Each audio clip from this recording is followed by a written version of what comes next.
Hi, last week I had a lovely patient say something to me that really caused me to commiserate as a human, but also to think as a doctor. And so I just wanted to share that with you. She said, "Is it so bad? I just want to crochet and lay on my couch and watch TV. Why can't I do that?" And as a person, it made me laugh because I understand what it's like to want to be able to do things that your body doesn't like.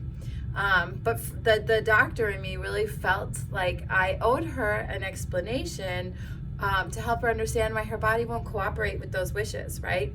And really, the bottom line is that no matter how many adjustments I give her, she's still not going to be able to sit comfortably without her neck or back hurting and crochet without her hands going numb if we don't address a few other factors and get some things online, okay?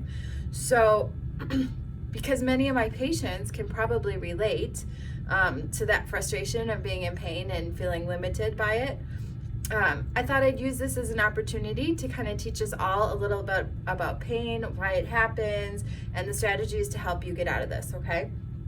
Pain is a sensation of discomfort. We have lots of different sensations in our body, right? We can feel pressure, we can feel touch, we can feel hot, we can feel cold.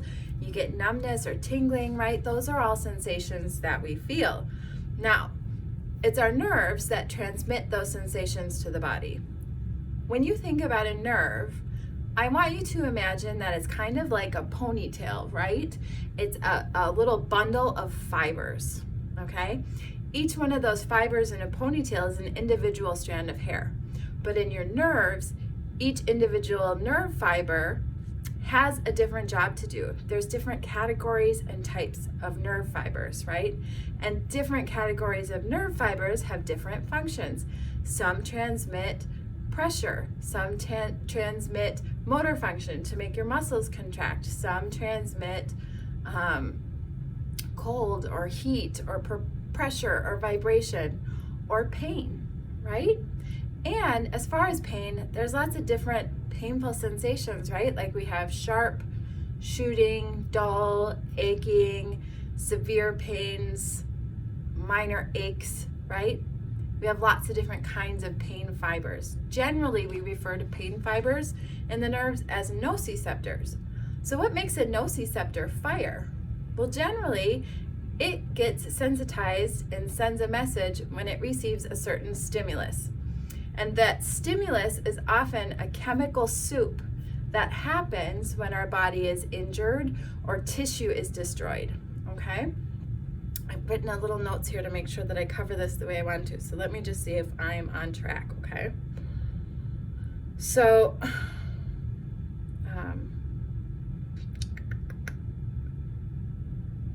pain is that physical sensation that results from a complicated dance, okay? You have an injury or tissue damage at a site. Fluids and chemicals tend to leak into the area.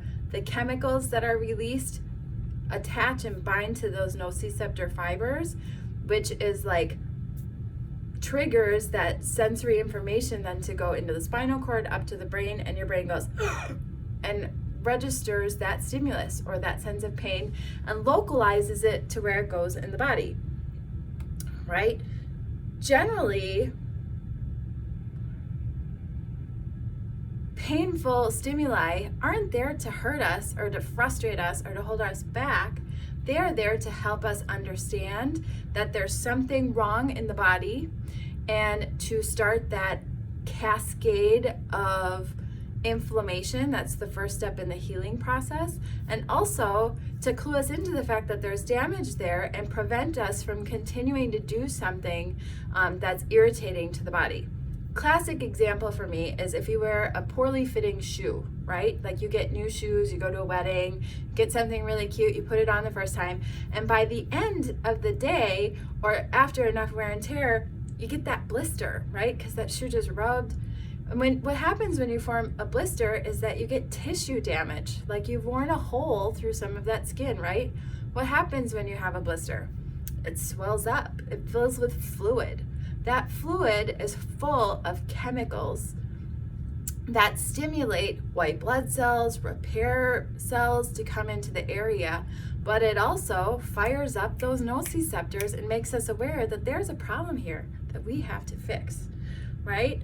So generally, like I said, the body tries to do things to clue us in to imbalances or things that aren't right so that we can fix them. So like in the example from my patient, like, why can't you just sit and crochet? Like, what is the problem there? Well, the truth is that when some people have pain constantly all throughout their day, or they have recurrent episodes of an injury, it's that the pain is getting triggered by an innocuous stimuli, something that shouldn't be causing the damage that it did. Or sometimes because there's maybe too much static and too much misinformation or unhelpful stimulation happening for those nerves in the area that it's causing those signals to get sent and not be sent and received properly, right? Things that can contribute to that communication breakdown and cause that unhelpful, painful triggering are stuff like having an impaired ability to heal due to lack of rest or having constant, continuous, repetitive strain in the area. So, like I said, thinking of that blister example from bad shoes, the first step to healing it is taking those shoes off. If you keep wearing that same shoe that's worn a blister day after day, it's not going to heal well and it's going to continue to hurt. So if the trigger in this case is sitting on a couch that lacks support and good posture, it's going to inflame those joints and tissues, right? Or if it's crocheting and using a needle and a hook over and over, you're going to continue to build up that inflammation and swelling through that wrist canal. That's going to make your hand go numb. You need to get some rest in there and stop the irritation so that things can get better, right? Another reason why we maybe don't heal as well is that we're not getting enough nutrients in through our dietary habits or the foods that we eat to support that tissue repair and rebuilding process. We basically, as humans, are what we eat, right? And so if you look at the diet of foods you supply yourself to build repair parts with, like, are you giving yourself good quality and variety of repair parts? If we were building a house out of our diet, like, are you building a cardboard, poorly constructed vessel, or are you giving yourself high quality lumber and building materials so that you can heal more completely? Because that will bear into how well you deal with those repetitive stresses and how quickly you recover from those when given appropriate rest, okay? And then another issue is poorly coordinated movements. They can increase stress because you need conditioning and rehab. So I'll often say, if you have an acute injury, like you fall down and you twist your ankle and it swells up really big, and then you wrap it with a nice bandage to get some of that swelling and inflammation away, but in the meanwhile, you're kind of hobbling on it and limping. Limping is a preventative measure that happens so that we don't continue to strain and move through those irritated tissues, right? It's an altered gait and usage pattern though. So while we're recovering from that acute injury, the muscles that we use as we walk and dorsiflex, they're not getting used. They lose some of their strength. They lose some of that connection from their brain because the brain, recognizing there was an injury, went down and turned off that muscle. It was like, we're not going to use you. We're going to give you time to recover. Sometimes after that healing has happened, the brain isn't aware that that's fixed. And you'll continue to use that altered gait when you could be not limping anymore. Like, that's sort of a gross example. But the same happens with neck and back injuries. When something's hurt and you come in crooked or antalgic, it's your body trying to splint and prevent motion in an injured area. Once we get the pain gone and restore that movement though, sometimes you need to go back intentionally and turn the switches to those muscles on. And that's what rehabilitative exercise is for. It's to ensure that the motor patterns or like the background machinery that runs your muscles as you bend and move and twist is all happening in a well-coordinated way. So if you have spinal muscle imbalances or motor deficits as you move, you're more likely to re-injure those areas because you're functioning in a suboptimal, inefficient way, okay? The next thing is any sort of level of increased inflammation in the body is going to blunt and impair your healing response, okay? I know I said earlier that inflammation is the first step in healing, and it is. It's important. If we didn't have inflammation, if we got a cut that was deep, it would never stop bleeding. We would bleed out and die. We have to have inflammation. But when we have inflammation gone haywire, or we have a constant level of inflammation in the body, it doesn't take much to trigger those nociceptor nerves to fire. So inflammation is basically another chemical soup that exists inside our body on the alert for disaster, right? So think of inflammation as like the signals that call 911 to get your body's first responders going. If your body is always sending out some of those chemicals signaling that it's under stress or strain, it like I said, it doesn't take a lot more than to tip the threshold and fire off those nociceptors. So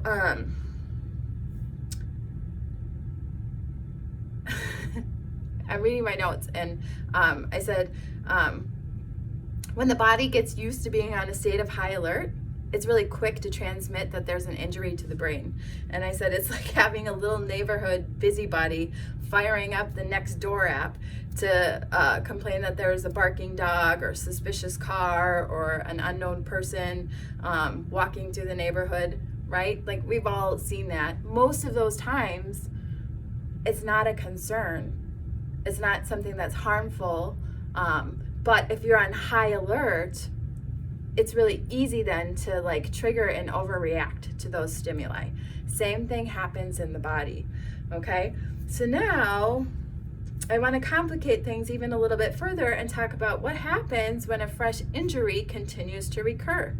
Well, that chronic stress alters the way that the body works, and that pain can become chronic, right? So we've all heard about chronic pain. Well, what's chronic pain? Chronic pain is basically any pain that goes on for an extended period of time. And once you have worn that pathway in your body between firing that nociceptor, transmitting the signal up to the brain saying, ouch, that hurts, you get better at it. The body gets better and better at what it practices.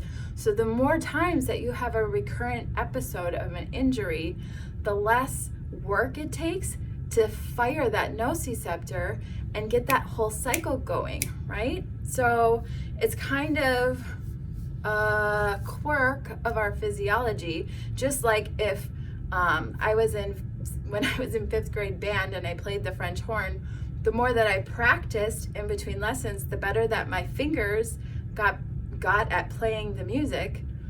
The better that you practice having an injury or an irritation in your body, the quicker the brain is to pick up on that and to emit pain signals to you.